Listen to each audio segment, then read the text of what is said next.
talking basketball. They're fucking dumb as shit. They don't know basketball, but they will make dumb ass jokes. Hello, everybody, and welcome to Pod Don't Lie with Sam and Stav. We are back post 4th of July edition for that ass. What's up, Sammy? How you doing, bud? I'm good, man. It's like a weird time because we're not there yet, but like it's July. I'm ready for ball. Whatever this is going to be, I'm ready. I fucking know. I've been playing so NBA ready. 2K just like I'm like we got to get back. We got to stream, dude. We got to get I want to get back to it, man. The draft is almost the most fun part, man. I know. It really is. On 2K. I'm such a like old man with that. Like I don't even care about playing anymore. I just want to like restore the Knicks to glory over like a long-term franchise mode, you know. You spend all your time like at employee training. It's like, all right, at MSG, everyone gets a smile and a handshake when they come in to walk through the doors. You're just trying to build the organization from the ground up. I'm just simming until Giannis is a free agent and striking out every time. Like, oh, come on. Yeah, I used to love just fucking getting in there and doing franchise mode and shit. But It's the best. yeah, man. Anyway, I'm chock full of hot dogs. Your boy was grilling dogs solo, It looked good, man. sucking off a 4-pack easy. I Going like down that. smooth, a whole 6-pack of dogs. Nothing like accidentally reading the nutritional information after you've eaten 6 hot dogs to the face in a matter of, I'm gonna say 7 minutes.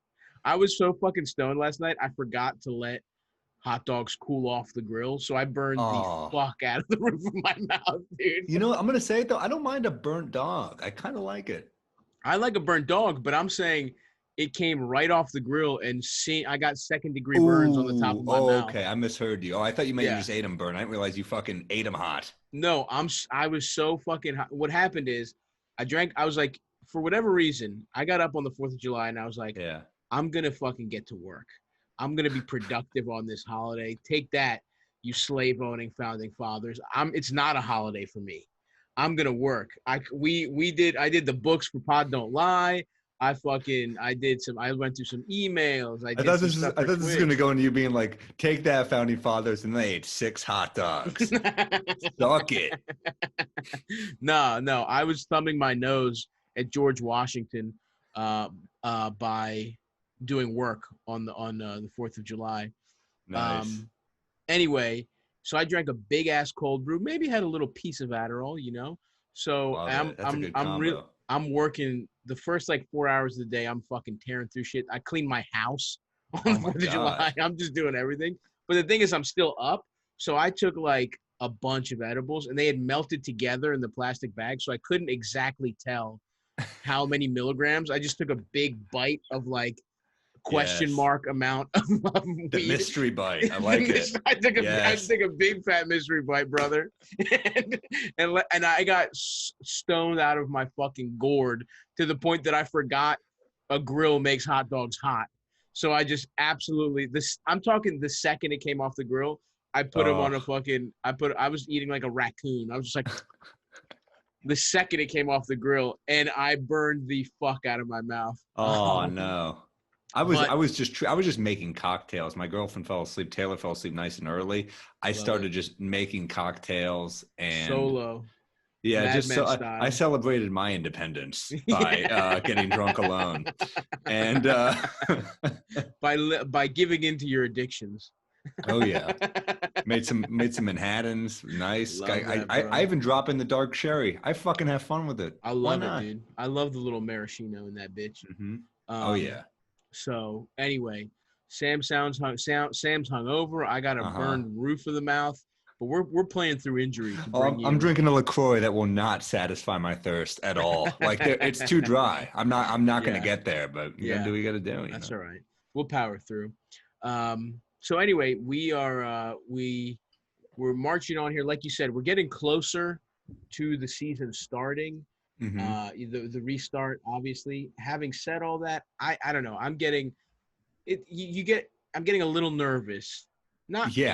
It's like cases in Florida and Orange County, specifically where Orlando is, are spiking, and also the Clippers and I believe the Clippers and the Bucks both had to shut down their practice facilities because they had people on staff test positive for corona. That's not a great sign when multiple teams, and also according to Shams, 25 positive tests out of 351 players tested since June 23rd, and out of 884 team staff, only 10 have tested positive. So that's. Do you almost just want your guys to get it right now so that it's less of a concern in a few weeks? I don't know.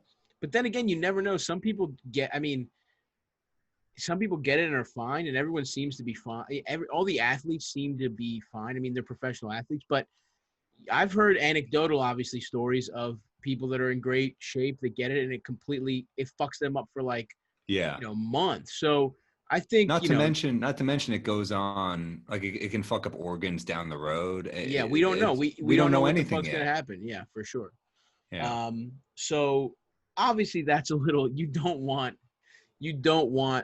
people testing positive. You don't want training facilities getting fucking shut down weeks before the season is supposed to start. But that's what's going on now. And big names are not. I mean, Oladipo is a big name to not be playing. I know he's rehabbing a leg and he's not all there, but I think this extra rest might have helped them. That makes them a different team because you have a healthy Oladipo.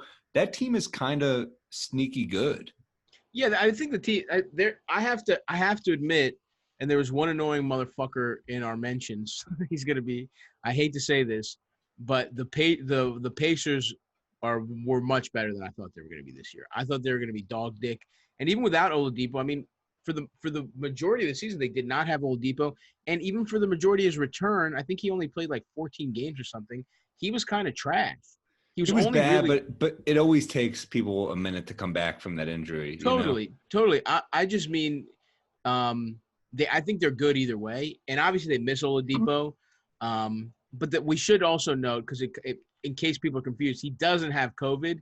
He just doesn't want to play because he's rehabbing his injury and he's afraid, what's going to happen. And I don't blame him. This is the time people could get injured, right? Because you're not in the best shape. You're coming back. It's the playoffs almost immediately. So you're going to that playoff intensity. And you might not be in the shape. Like, I remember playing in my high school. I play my high school like alumni game sometimes. Hell yeah. And I show up and I'm playing like I'm still 18. Yeah, and I'll tell you, my legs are like, dude, what are you doing? Yeah. What the fuck are you doing? Like, stop it. Listen, who are you talking to? I blew out. I tore the tendon on the bottom of my foot at the Skanks Fest basketball I'm mad that we tournament. weren't on the same team. I want another shot. I want you, me, and we'll pick up a free. We'll take like John Laster or something. That's my road to redemption. That's when I've really healed. Is when I come back and win the Skanks Fest tournament. That's my sports movie. That's coming back to the place of tragedy. If I tear my fucking if I have like another injury, I'm going to murder Louis J. Gomez. That's what I'm gonna have to commit.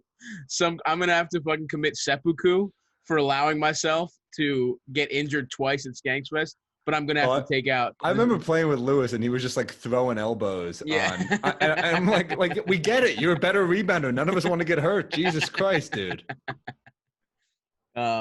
Anyway, so obviously a lot that is definitely what people are worried about. And, they're gonna play their way into shape. Obviously, like, they have training camp right now. The teams that don't have their fucking facilities shut down are having training camps in their hometowns. Except for the Raptors, who are already in Orlando. Just one more thing about the Pacers. This is kind of scary for next season. If you think about it, because they're like one piece away from being dangerous. Because, right, you have Malcolm Brogdon at the point. You have a healthy Oladipo next year. At the 3, you have TJ Warren, who's a nice player. Mm-hmm. At the 4, you have an all-star, Sabonis. And at the 5, Miles Turner. I mean, that is a pretty well-balanced starting 5. Well, I think the thinking is that they want to trade one of those, either Sabonis or Turner. You got to trade Turner now that Sabonis has, had this jump, I think. You'd think, although, Turner's good. Sabonis has way more trade value right now. That's the other way to look at it. True. And Turner is a very modern shot blocking, shooting 5. That's a good point. But depends what you can get back from him, obviously. Can you believe that trade too? I mean, Paul George, by the way, he was trending today because of his shake on Kelly Oubre a couple years ago. I didn't even see it. I sent it to you. He did a little shake on Kelly Oubre a couple years ago, and Oubre just like pushed him, and it was like, oh, I remember that. Yeah. And then like a year ago, Oubre threw down a nasty dunk on PG. I mean, right. The Oubre PG beef, the rivalry. I can't get enough of it, dude. Equals. That's the beef I want on July 4th. That's America. Equals. Two equally accomplished NBA basketball players. Oops is young. Don't sleep on Oops. I know. Paul George is a beast. He's a killer. But 100%. So but I think the Pacers are in a nice place right now, and it pains me to give them love, but they're in a nice, and they have a great coach in McMillan. So. McMillan's a great coach. Certainly they are, but to pump the brakes on Pacers optimism, the other thing to think about is what if they don't figure out – I think ultimately if you have those two guys, that's too much like money resources going to big men in the modern NBA. Yes, absolutely. And even if they can both stretch. Totally. And the other thing to think about is Oladipo is due for an extension. I guess you just kind of have to give him the max. But would you? Have to, but wouldn't you rather see him play a few games before? I mean, on one level, it's kind of disrespectful not to give him the max. It would be this. Then you're kind of in Gordon Hayward territory where it's like you've disrespected him. What if he plays his ass off? I mean, Oladipo seems to love playing in Indiana, was a Hoosier, all that kind of stuff. Yeah. But I'm just talking about the negative view about this team is Brogdon, older rookie who's had injury issues. And then when you really want to get conspiracy theorist about it, it's like the Bucks had his health, you know what I mean? The Bucks knew what his health is. Maybe a big reason they don't re-sign him is because they're not sure about those knees or whatever. Right now you would take Brogdon over Bledsoe in a heartbeat. Oh, not even absolutely. Okay. Bledsoe's if they had given Brogdon a big deal. He got a lot of money. If they had given Brogdon Bledsoe's extension, I would be fucking ecstatic and just like gotten rid of. I mean, although not to trash Bledsoe too much, he's an incredible. I mean, defensively, he's one of the best in the league. And I want to see him show up in the playoffs this year. Yeah. I'm rooting for guys who kind of couldn't get over the hump in the playoffs to get over it the way I was rooting for like Kyle Lowry last year. Sure. I'm rooting for him because it's clear this motherfucker has anxiety. It's nice to see an NBA player with my issues. You know what I mean? If I hear Eric Bledsoe also can't get hard sometimes, and he's my favorite player in the whole league. I want a relatable NBA player, man. We've had Kevin Love take on depression. We need a star to take on erectile dysfunction. That's what we need. Yeah, we absolutely need. It's got to be somebody. It's got to be some brooding guy. I don't know who it would be. Frank Kaminsky is the face of Edie. No, I don't know. That guy looks like he's got dumb field hand sexual confidence. Oh yeah. I don't know who it would be. I don't know who's the face of Edie. Maybe Raymond Felton. Just takes off overalls to reveal a giant farm boy penis. Yeah, for sure. A dick as big as his nose. Frank Kaminsky. You and I are like, I wonder why we can't get any NBA players on our podcast, and then just a montage of everything we've ever said.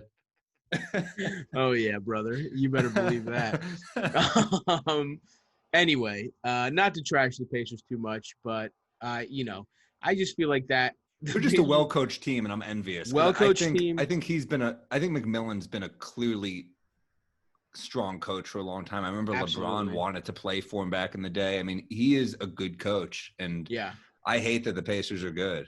And he's the kind of coach that it's almost like over time it's clear how good he is, because season to season you're never like, damn, I wish I had Nate McMillan. You know what I mean? Like I feel like every season there's like a flashier coach to be like, like we suck off, the Jazz coach. It's like, obviously the Celtics. Who's a great coach though? Great coach. Don't get me wrong. Quinn Snyder, Brad Stevens, everyone has their moment right now. Brad Stevens is the top of the list of sucked off way people too much. Love to just go. Yeah, absolutely. It's too much. He's a very good coach, clearly. He's a good coach. That's also he's never really had a bad roster. But there's too much media slobber on his cock for my taste. I don't care for it. He's had a bad. I would say the bad roster he had is probably the IT.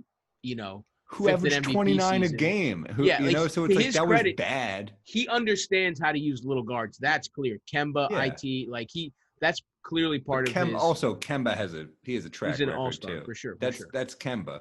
Totally. I give it. I mean, you were talking about Bledsoe and Isaiah. I remember. I mean, think about the Phoenix Suns when they had Isaiah. I know. Goran Dragic. I know. And Eric Bledsoe, 3 How point bad guards. They fucked that up. It's so and they got. I mean, they got picks for. Nah, they fucked that up. They didn't get anybody. The Celtics. I mean, who's I'm on talking about for Dragic. They got picks for Dragic. They gave him 2 first rounders. But who is that turned into? I guess is my point. Right. That's what I mean. Like the Suns are such a that's a good trade. It's a good trade. I just think they completely mismanaged that situation for sure. I think you can't end up with like again, no offense to Bledsoe, but it's like why did they get rid of why did they get rid of 2 of the 3? Why not 1? Get rid of 1. It's too crowded of a backcourt, sure, but 2 could play together. Don't you think it could have benefited Devin Booker to play with one of those point guards? I mean, absolutely. And it's just and now they got rid of Jared Harper, so they're really in a pickle. But the Phoenix Suns they've made. I mean, dude, we talked about Luka to death. All the mistakes Phoenix has made it's crazy. No, it's absolutely insane.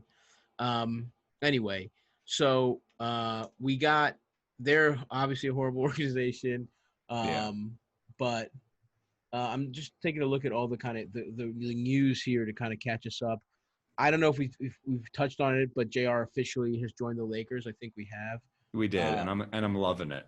Because here's the thing, I want the Clippers to win for the Mook thing to come to fruition, but it'd be fun to see the Lakers go now because you get JR. The band is back together. There's an Ocean's 11 vibe. Like absolutely. LeBron called him up one more job, and JR is just like, all right, fine. I love it. Beating up protesters, beating up fucking. He's guarding like a Neiman Marcus, just fucking punching out people that are trying to loot. I'm all for peace, but that was a satisfying ass kicking. Awesome. The guy, some fucking guy just breaking his car. Fuck for that no guy. reason. For no reason. Yeah, absolutely. The other funny thing is Luke Baumute is signed with the Rockets again. That motherfucker just keeps going back and forth between the Clippers and the Rockets. And it's like, when's the last he played? Like not even last season. Like he was hurt. Remember when everyone thought that was going to be a good pickup and tough defensive player with not quite a good enough 3-point shot. If he could just develop and that was 3-point 2.5 years ago. Yeah. So with injuries, so it's funny we're talking about Eric Bledsoe. I mean, remember when he was on the Clippers? I mean, it's so weird to think about. They were calling him little baby Shaq because he was such a tough baby LeBron. Really? Yeah, because he was so tough. Mini LeBron. He was like Chris Paul's backup, and that was like you're like, don't trade that guy. He's going to be tough. He was super super athletic too. Oh yeah. Anyway, the other stuff to talk about is as we're worried about the resumption of the league, which the more I hear, the more I'm just like, I wouldn't be shocked if it was just a disaster and it stops in like a week. Totally. And the closer we get to it, the more ridiculous it seems to have done anyone but the playoff teams. Like we should have just played out the season, not gotten greedy, but the NBA was trying to make, money decisions.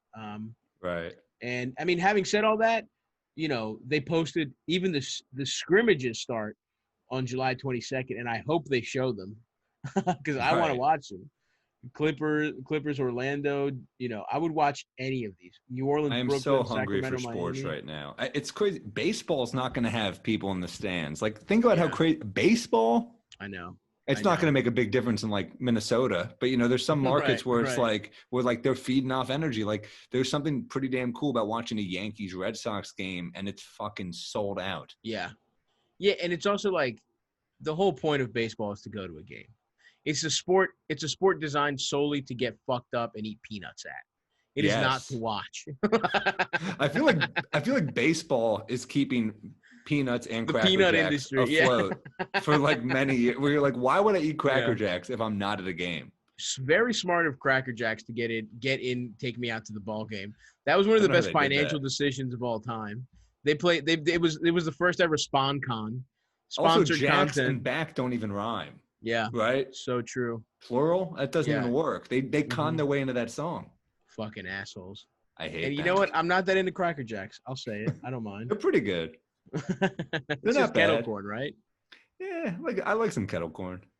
I'm not a big kettle corn guy. Sorry to be. I like the things you could do with popcorn. I like a little cheddar on popcorn. Listen, I'm all in on every single kind of savory popcorn. I'm more of a savory than a sweet guy too. I guess every once in a while I'll get in there with some kettle corn, but it's not the amount that some people can eat it. I can't go, and I can eat a lot. Yeah. No, I hear you. It's a taste thing. Anyway, so we got our fucking scrimmage. The scrimmage schedule is out, and I don't know. I'm actually not sure if we're going to be able to watch these. I hope so. Mm-hmm. I really do. Maybe. I mean, it would be stupid of the NBA not to air them, right? At least in some way.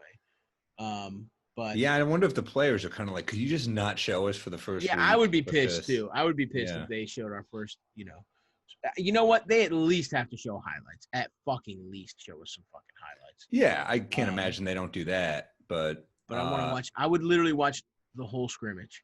I wonder who's coming back ripped. I wonder who's going to be ready. Like, yeah, we'll see. Certain veterans, how to like. Ben Simmons is like, yeah. I saw there was a tweet going on of Ben Simmons shooting a free throw in slow motion, and it's just like, how desperate are Sixers fans to see a Ben Simmons jump shot go in? Anything outside the paint, they're just fucking spooging themselves. It's awesome, yeah. It is pretty good. Very low expectations. Ben Simmons, it's smart. It's like what kind of like dating as a straight man, dude.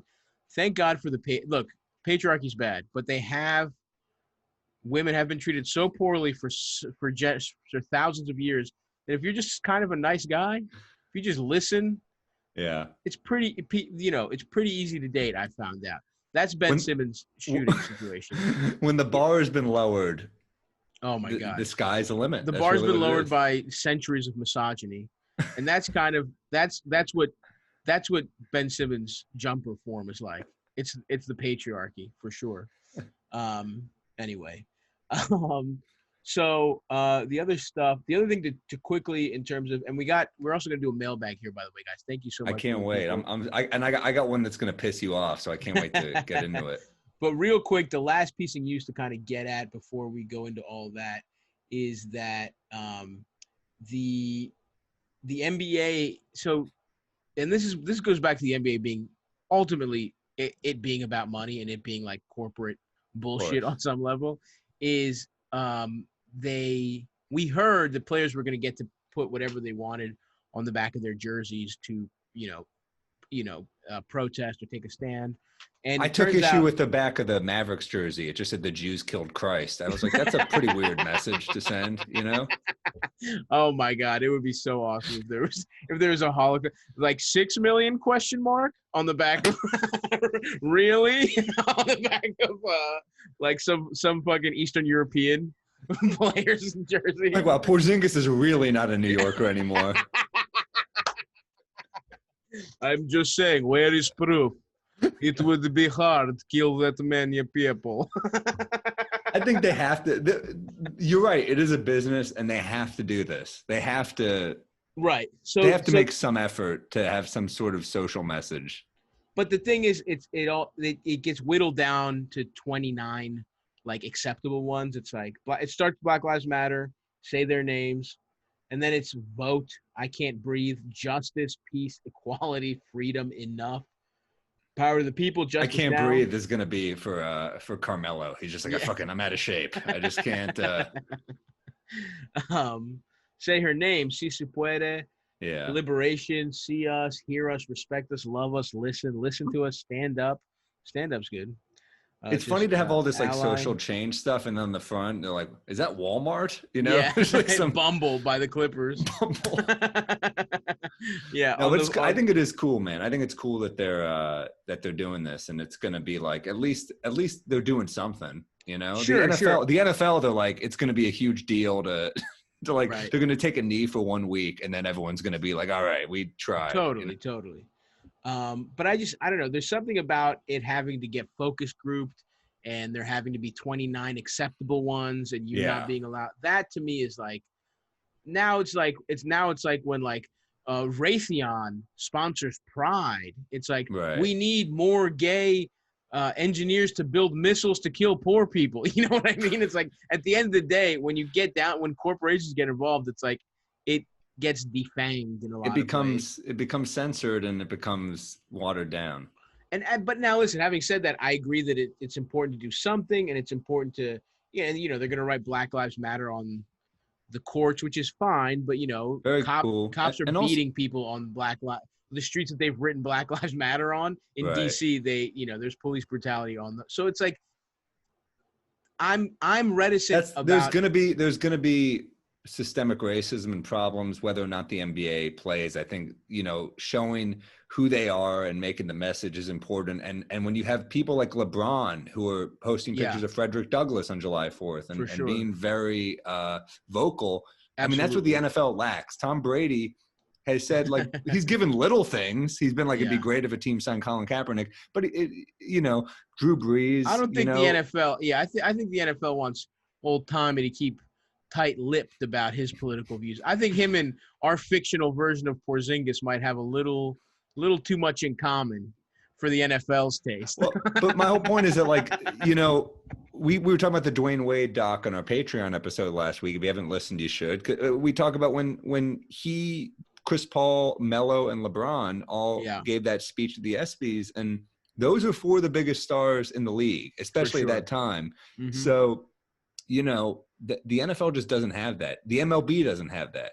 This is and the NBA, for all its faults, is a progressive league. It's a star-driven league, and it's definitely stars are the most visible, and they have the biggest platforms, I would say. Mm-hmm. And I'm not disagreeing with you. And I think, of course, it is good, and it's better for your league to be. It's better for your league to understand what the players want and support it.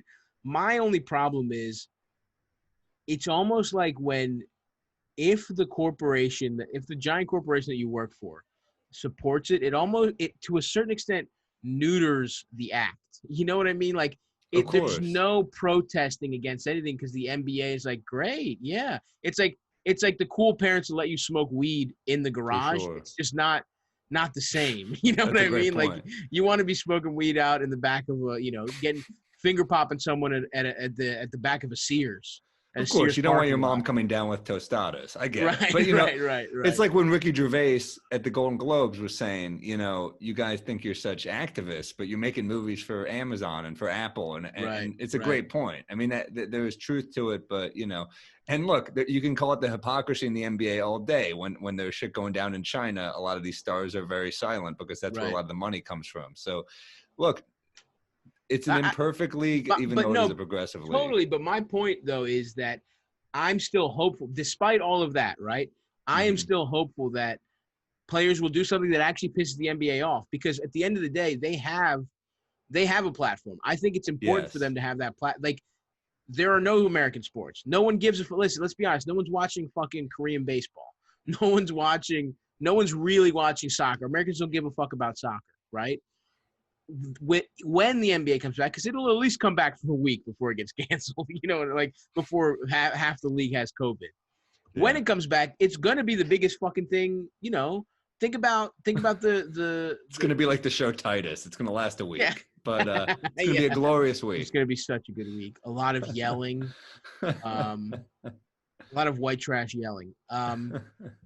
So I just hope that there are players that I just hope there's more up their sleeves than this, like approved cool parent version of protest. I hope there's something happens that I just hope, because this stuff is going to be good, but it's not going to make the news. You know what I mean? Like, I just hope something newsworthy that kind of, jolts the conversation again. That's what a protest is. It's supposed to agitate. It's supposed to piss people off a little bit. And it's funny we should also say, shouts out to Maya Moore, who quit the WNBA at the prime of her fucking career. I'm a little upset because she was just a killer, man. Prime of her career, and just got a man released from prison.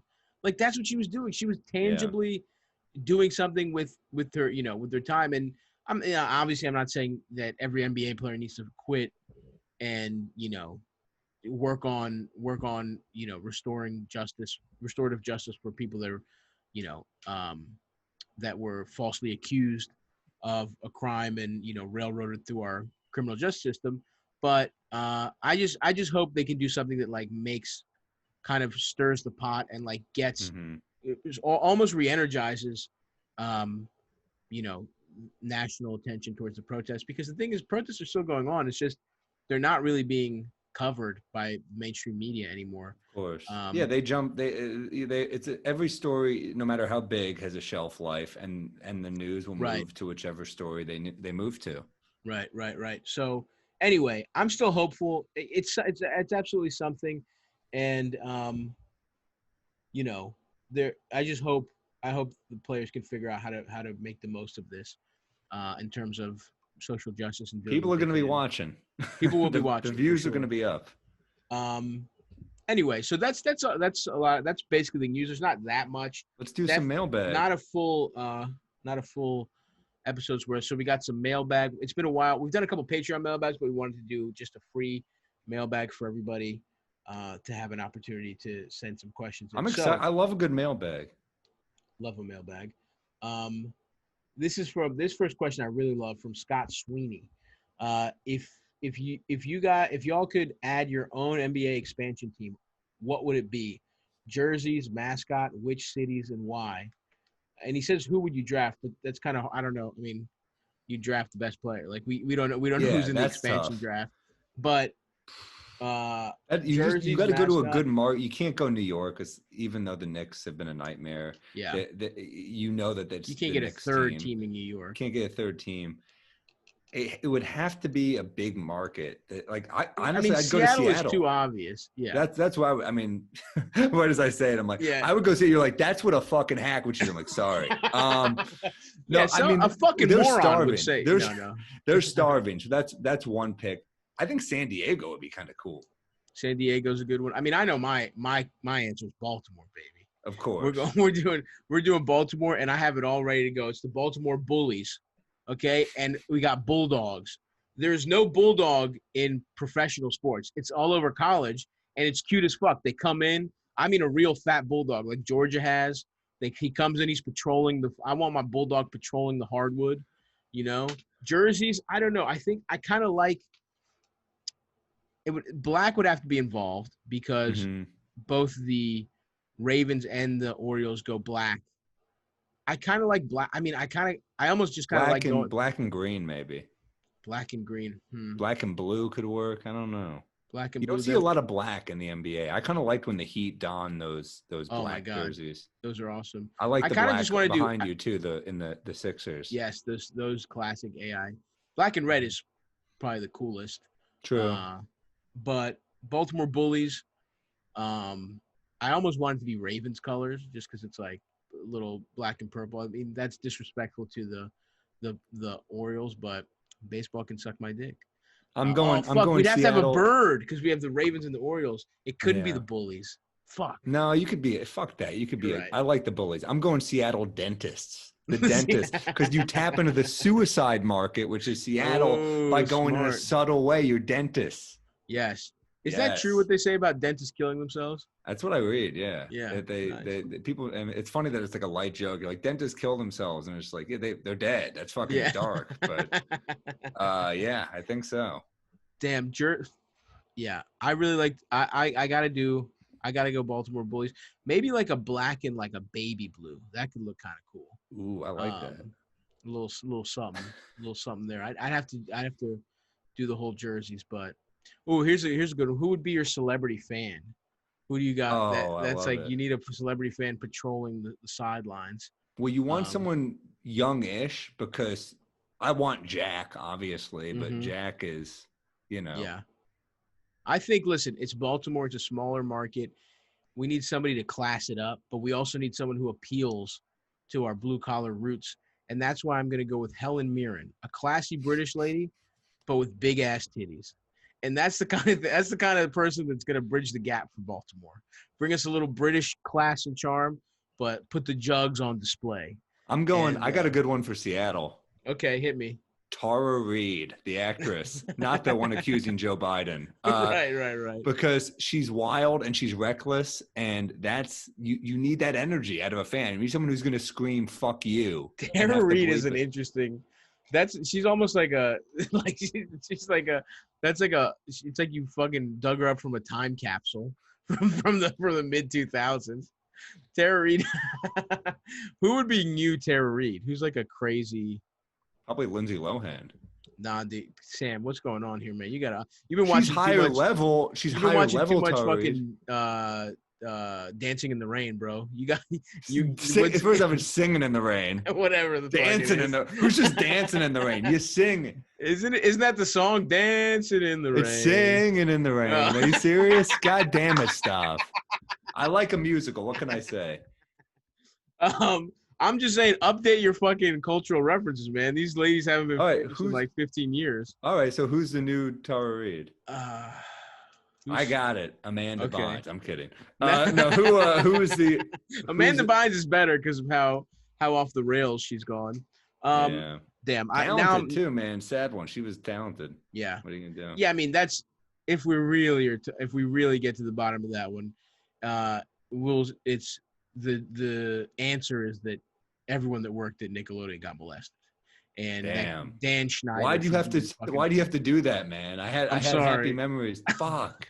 I'm sorry. I was gonna say she was like the Stefan Marbury of like kids movies. Dude, like what could have been, bro. If you Google Dan Schneider, it will ruin your fucking. I don't want to see it. He is a brutal. Is he at least put away? No, dude. What? Absolutely not. No. It's fucked up. So. Yeah, I guess that would be my celebrity fan. Would be noted child molester Dan Schneider. That's who you send to your rival franchise. We got to send the Pacers. Remember, you ever hear the stories that got to give Dan Schneider Pacers tickets. You ever heard the stories that Lawrence Taylor used to send prostitutes to the opposing team's hotel rooms just to tire them out? Yeah. What a fucking brilliant move! It really was. That's a man who's been reading Art of War. Sun Tzu. That's one of the chapters in Art of War. Get your opponent sucked off to reveal his weaknesses. Okay. That's a great question, buddy. Thank you for asking that one. Let's keep it going. This one's from Ozzy Odergag, who I think he fucking sent the email. He's some kind of Norwegian ass motherfucker. He's from overseas, I believe.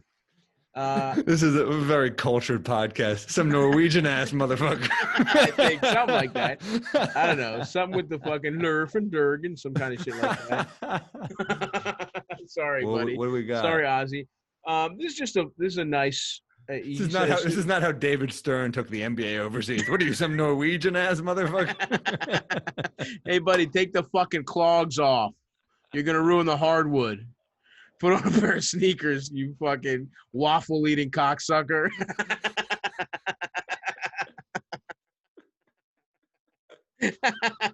Sorry, but Ozzy, you didn't deserve that. Who is the best player that never won a championship? Pretty straightforward question here. I mean, it's probably for me, it's either Iverson or Patrick Ewing. I mean, who else is in the mix? Well, I think who else is in the mix is you have to definitely look at all the MVPs. There's Steve Nash, maybe. Steve Nash, 2-time MVP, child molester, Karl Malone. Although Karma stopped him. I forgot Malone and Stockton. Those are Malone and Stockton are definitely on the 90s list. Is loaded with him because Gary Payton and Barkley are great. Payton technically won one with the Heat. Oh, he did win one. Shit. But that's right. As a role player. Steve Nash, AI, Barkley obviously is definitely deserves. And then a guy who's come up a bunch recently is Elgin Baylor. Good call. He's got like I think he missed it by a year. He missed it by a year, lost 7 times, and then the year he retires, the Lakers win. And I think he holds the records for most points in a game in a finals game. He's got like 64 or something. And then I mean, you got to throw some current day guys, and you got. I was just gonna say, the current day guys. Harden is definitely probably the best player right now that's not going to win, or it would be. I don't want to say he's certainly Chris not Paul. Win. Harden, Paul, and then again, if we're going by MVPs, Russ. Although I think he's not. Russ, I think you got to pick one. Who do you pick out of all these people to win, or who's the guy? I mean, you didn't. I mean, it's tough, but I mean. What's a lot of people would probably say Malone. What's tough is Malone because the body of work. but I just cannot bring myself. Yeah, I'm not giving him shit. And the other thing with Malone is he's got 2 MVPs, but Jordan deserved those. I'll say this. And Nash, as much as I love Nash, Kobe deserved one of those MVPs he got. Yeah. But, Ewing and Stockton were both great two-way players. I mean, truly amazing. Like, Ewing was a great defender. Stockton's the all-time steals leader, so you got to give that. Baylor's tough to not give it to, though, for the especially for his era. It's probably Baylor. It's just the kind of thing where you almost have to throw him out because of the eras. And I think modern era, who was the best player of those 90s? AI and Barkley are 2 of my favorite players of all time, but even I can admit it's not AI. You know what I mean? Like, as good as AI was and is an MVP, it's like I kind of want to say Barkley personally. Really? I think but you know what? I think his peak I love was Barkley higher, too. I don't know, but he kind of fell off a little in terms of what are we talking about? Ewing missed it by a game. That's what kills me. He missed it by a fucking game. That's tough. It kills me. That's tough. No MVPs comparatively. I mean, had to play in Jordan's league, obviously. Okay. I mean, I think Steve Nash is in the mix because he did get 2 MVPs, like it or not, and his longevity was pretty incredible. Yeah. He got better as he got older. But then CP3, if he doesn't get one, that's going to hurt because of how great he is. Yeah. Damn. It's hard, man. It's hard these guys. I mean, shit, man. Dominique Wilkins was a great player. I mean, that guy would drop 30 a game. I think T-Mac is in his prime was pretty incredible. T-Mac never won a fucking playoff series though. You know what I mean? Dude, it's like, he never had the team. He was. I a great know, player. but you got to win one, man, to be even considered for this kind of stuff. All right, it hurts me because I'm a big T-Mac guy, but you're probably me too, right. Dude. But I just mean, like, when we're talking about these types of guys, he's never had the performance that, he never had a regular season awards. Can I do another one? This one's gonna piss you off. This is the only one I'm gonna bring up. You man the shit for the rest. Yeah. Go ahead. Someone on our Instagram said, so for the draft, ruined the 4th of July because I got to argue with my dad about redrafting the 96 draft. Who do you take second, Nash or AI? AI was the first pick in that draft, but just pretend he wasn't, I guess, for this quiz. I take AI, but my dad drunkenly screamed at me that Nash won 2 MVPs, and then he puked. Yeah, I mean, I understand the argument. Drew Sherry is dumb. I understand the argument for Nash. I understand the argument that he's a 3-point shooting, offense creator. And that one of the best passers. And in the modern game, you'd probably want Nash over AI. I just can't bring myself to not pick AI.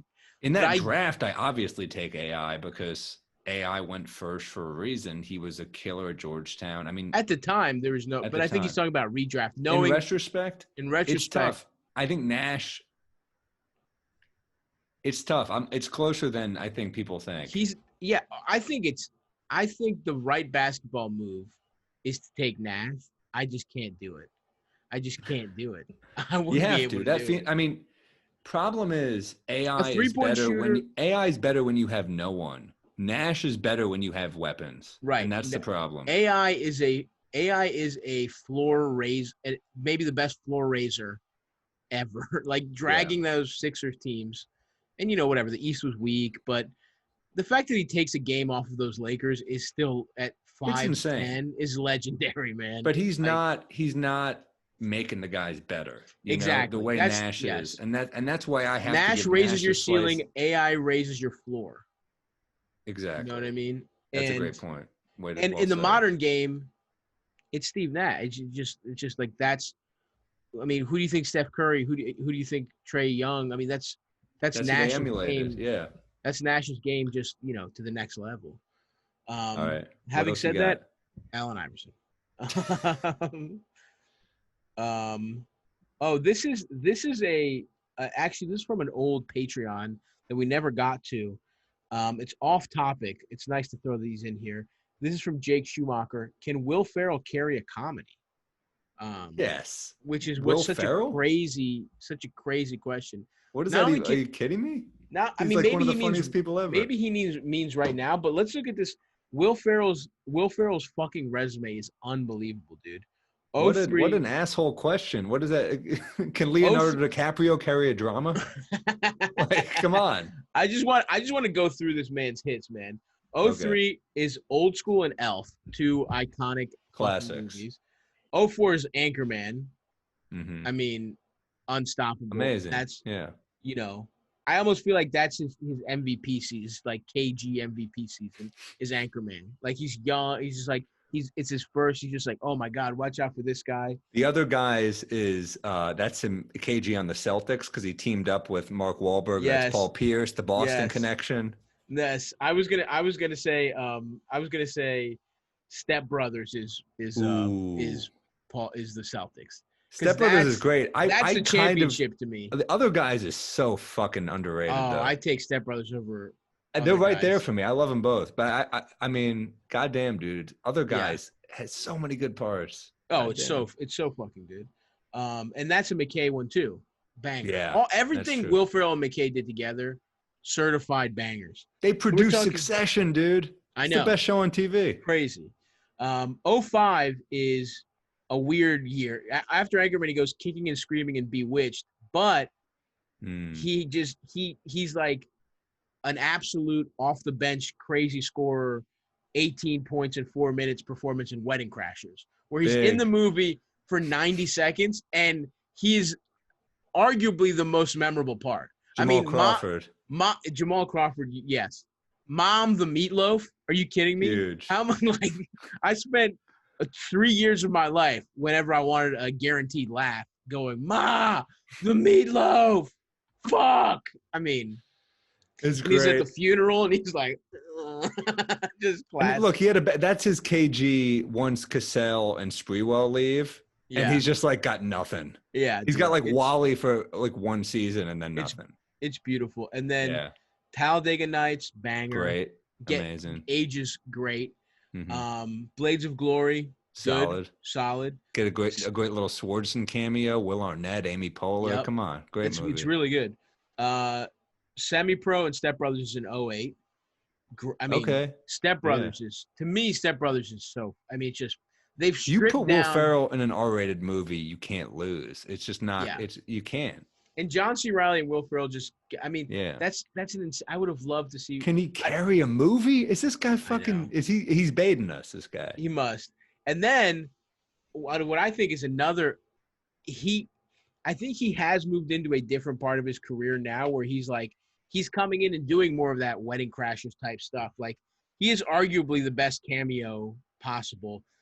And my proof of that is Eastbound and Down, dude. Ashley Schaefer, bro. Woo-hoo. I can feel it in my plums. Let Such the boy a dark walk. character. I love it. So good.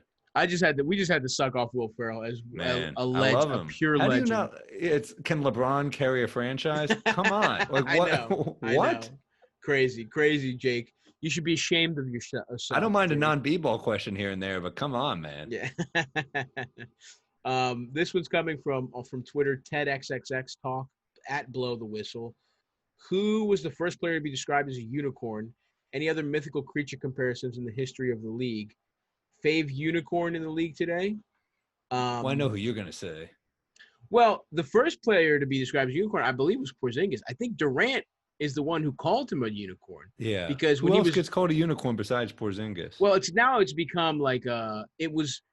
I think with KD was. I think somebody asked him about.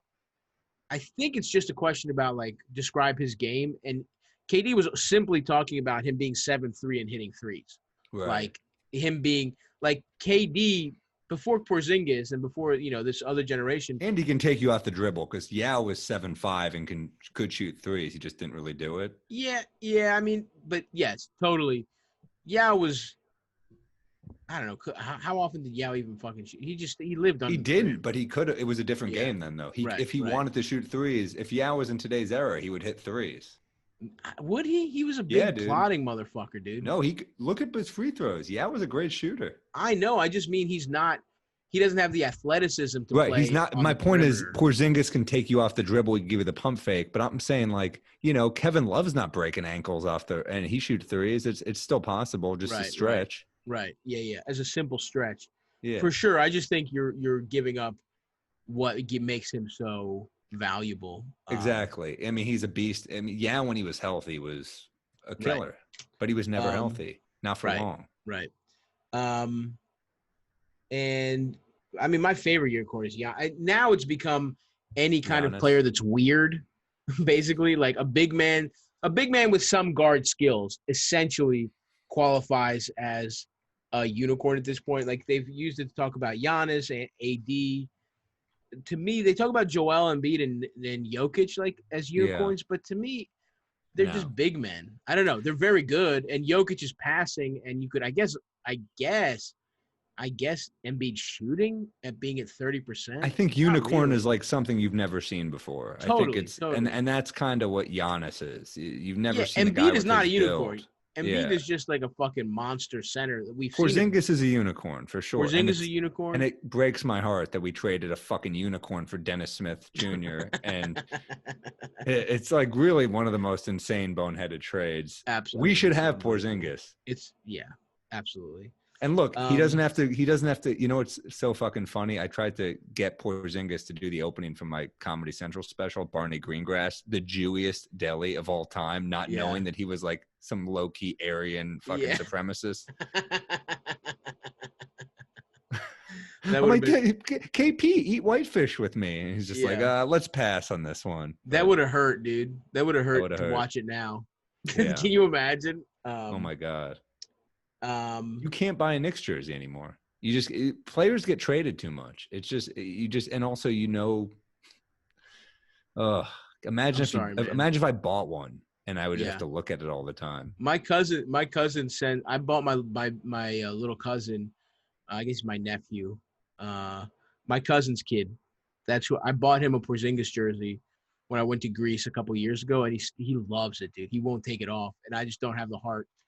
Be like, that guy. It's just it depresses me when I see him rocking it. I got to get him an RJ. You just start beating the shit out of him. I'm like, dude. I should have gotten him a Mellow, just a classic. Anyway, but even the Mellow has a sad ending. I'm sure in a few years it'll be okay, but like right now, that still hurts a little too. Yeah, I guess I've made my peace with it. Being a Knicks fan is like watching The Wire. Like, even if you pick an episode that's like kind of upbeat, it's still pretty sad, you know? Yeah. Every season's rough. Endings. Yeah. It's all cyclical. I don't know. I mean, Giannis is obviously my favorite unicorn. I love Jokic if you consider because of his passing, if you want to consider him a unicorn. But then, like, I just don't buy that. I agree. Then we're calling everyone like it's supposed to be special. I think the guys that I've heard described that way are, it's not, even if you expand it to big men, it's like Giannis, KP, Embiid, Jokic. So then Rasheed Wallace is behind me. Is he a unicorn? I mean, it's tough. Well, yeah, right? I think honestly, if you think about like unicorns, I think the first real deal, especially if he could have, was KG. Like, KG was a fucking unicorn, man. The way he fucking could do everything, defensive versatility, offensive versatility. He was a unicorn. Maybe back in the day, Bill Russell was that guy because they'd never seen. I think it changes by generation. Like, who's a guy that you've never seen? So there is like maybe one unicorn per generation. Well, I think it basically means someone with big man size and very, very polished guard skills and also versatility. You know who is kind of a unicorn who just isn't like an elite superstar like these other guys, but I think Lamar Odom kind of had that. Yeah, that's not bad. That's kind of like a great handle. Yeah, he's like a fucking he's like the donkey version of a unicorn. He's a donkey with a horn on his head. You know what I mean? Like, he's not as majestic, but he's got, But he's got the tools. Versatile. Yeah, for sure. That's a good one. Yeah. Anyway, so those are our faves. This next question is coming from Brandon Onda. He's got two questions. Do either of you have an irrational superstition for when you are watching or playing basketball? That's question number one. I don't know. Do you, Sam? No, I do like if I was shooting a free throw, I would do like the same amount of dribbles and like a little, bop bop. Yeah. Yeah, I think I'm like two that's dribbles it. to the right guy. Split the rim, Yeah. simple. Yeah. Nothing in. I didn't do like fucking. Was it Jason Kidd who used to like blow before he'd do it? He'd Oh, be like, I don't know. Yeah, if you watch it, he like blow on his fingers, and you're right. like, what the fuck is he doing? Yeah, and Russ then, used to walk up and down the whole fucking court. Or like Hornacek used to do this. He used to just like touch his hand, and you'd be like, what are you doing? Yeah, Hornacek, by the way, was the coach of that Suns team that got that almost made the that got him that Knicks goodwill, and then we destroyed his career. Yep. And then the other question Brandon owned to ask: do you think it would be enlightening or awful to trip with Bill Walton? Awful. You hate him. You know what? He would bring up how bad the Knicks have been for the last 50 years. He'd be like, "You've had 2 seasons." Yeah, I would be scared that you start finding out things you didn't want to. He's just like the secret of UCLA was, Coach Wooden molested us. It's just like that's how we like. Just go Bruins. The idea of this tiny old man molesting grown molesting college like 6'8" guys. We just did whatever we said. Yeah, I would hate it. I can't. Yeah, it would be Bill brutal. Walton. He's a legend who I can't stand. He is obviously one of the all-time greats. I wouldn't want to be doing hallucinogenics with him. He's like 70s, 80s Yao, right? But with a ring. Like Yao never, or multiple rings because he got with the Celtics too. But I mean, no, he was better than Yao, dude. No, but I'm saying that type of dude though, like the injuries. I mean, I think he was an MVP. He was a beast. He really was good. Yeah. Let's see what we got here. This is from Josh. We should look up his stats too. Oh, let's go first with Abe. This is from Abe Hurst. Delusional Raptors fan here. We've been in Florida training for a few weeks already at this point. Given that the Clippers and Bucks have had to stop practicing momentarily with perhaps other teams to follow if there are more positives, what, if any, advantage does already being down there, able to practice and getting used to the bubble, give the defending champs? I don't know. I mean, does anyone really have an advantage right now? If any, I mean, it's an advantage in that they're already in the bubble and that hopefully they don't get COVID. But I think long-term it's a disadvantage because these motherfuckers spent 2.5 more weeks in Orlando. Like they're gonna go stir crazy sooner. But I guess I don't. And like, are they what do they do for food? Are they allowed to order Postmates? Like, what are they doing? They're eating fucking Disney burgers, dude. They're eating Mickey burgers. But do you know what they're actually doing? I think it's literally like catered from Disney, like the resort shit. Like it's crazy from the premises. It is crazy. I mean, maybe they made some kind of deal with vendors, but they order meals there. I don't know if they can order Postmates. I'm sure. I don't even know why I'm feeling sorry for them. They're eating better than we are. Like, what are we talking? Oh, poor baby. Like, here's Ruth Chris Steakhouse tonight. Cowboy steaks. I bet you it's probably worse than it's definitely worse than they're used to. That's for sure. Yeah. Here's this one from Josh Peter. Hey guys, big fan of the podcast. Obviously, we are all stoked for the restart of the NBA in the bubble, but I'm curious about your thoughts on the 2021 season. It's been pushed back to December, but I'm not sure conditions will be much better by then. Do you think it's possible the NBA would begin next season in a bubble, or would they further delay the season? I mean, I don't think there's going to be fans at a minimum. I mean, it might not be a bubble. There will not be. I don't know.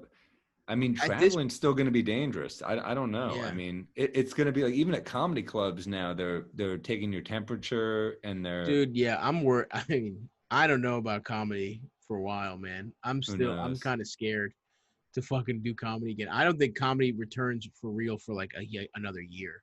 Really? And if comedy can't return for real, then what do you think arenas full of fucking basketball play? Like, we'll see. Arenas aren't returning. I don't think it's gonna be a full year, but I think it's gonna be a while for sure. I don't know, man. It's gonna be at least 6 months, I think, maybe more. So we'll see.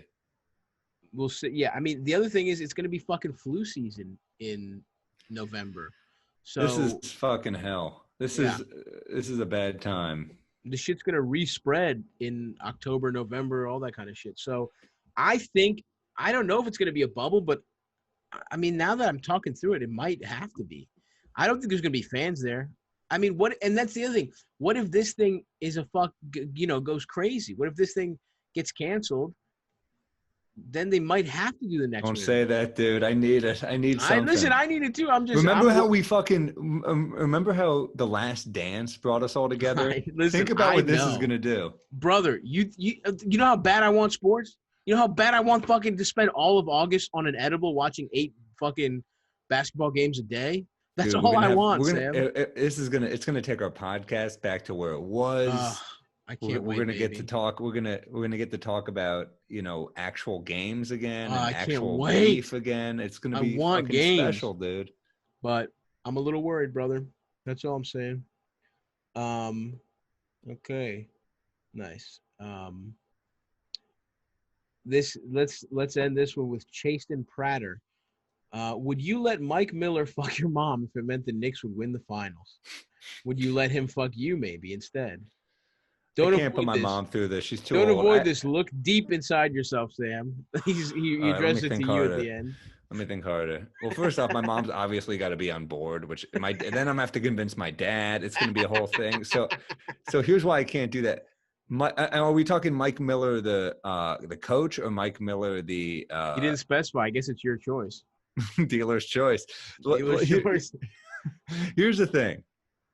I don't know. Yeah. I'd have to ask him, what does you having sex with my mom have to do with the Knicks coming back? Like that. That's what I don't understand. It will happen. It happens. Whatever it is, gonna happen. You're guaranteed. It's not. Mike Miller is not tricking you to have sex with your mom. That's not what's going on here. It's magical Here's a follow-up promise. question. Not my mom, me maybe. Here's what we have. Here's what we do. Yes. I care about my mom too much. I can't put her through that. And my love for my mother exceeds my love for the Knicks. So now it comes to me. Do people know that it happened? Because there's pros and cons to that. The pros are I become kind of a hero. I become like a Knicks hero. You never pay for a beer the rest of your life. I'm on the float in New York. I'm on the parade float. There's no denying. You get a ring. You get a cock championship ring. I'm like Julius Randle's like, I don't know how I averaged 40 the whole series, but it's like Angels in the outfield. But it's just Mike Miller having his way with me. I'm like, you're right. Yeah, I think they know. You get to be on the parade. You get a statue. The whole thing, dude. Oh my god. There's Sam bobblehead night, but it's you like sucking I'm drawing up Mike plays. Miller. It's Mike Miller. It's Mike Miller, and your head is bobbling up and down to his dick. I'm talking to the front office. I'm like, yeah, I didn't okay these, and they're like, they're really popular. I'm like, all right, fine.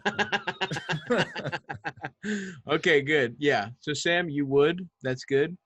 I would do it. Yeah, probably. I would let player Mike Miller. I've been duped before, so this one has to be for real. It's for real. I promise. Okay.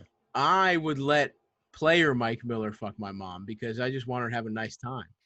I just want my mom to get a nice dicking. Did you see Mike Miller working out with college players? Yeah. Yeah. Dude, he's still got. He was a good player, man. And it was great to see. Like he clearly he's so much slower than them. But it's just all skill, and it didn't matter. It was awesome to watch.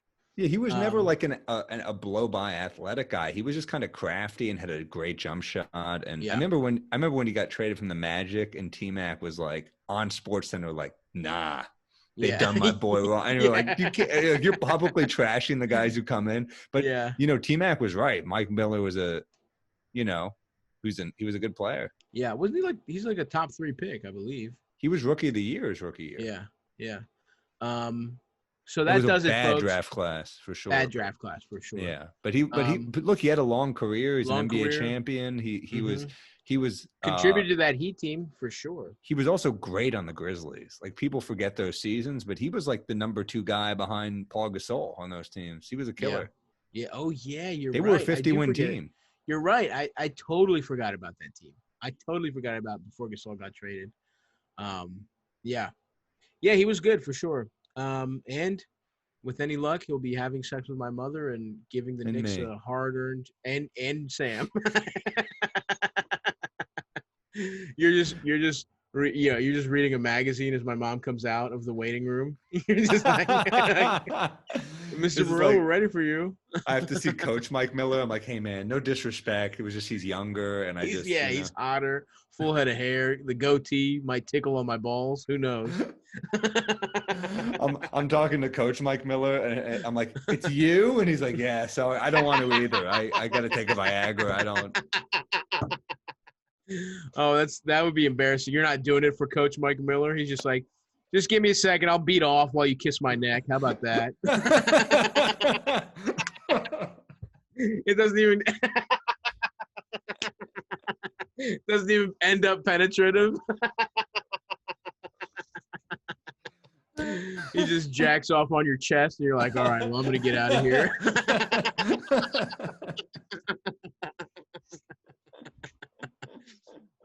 Folks, that's going to do it. I don't think we're ending on a better note than that, guys. So, that's the classic Pod Don't Lie promise.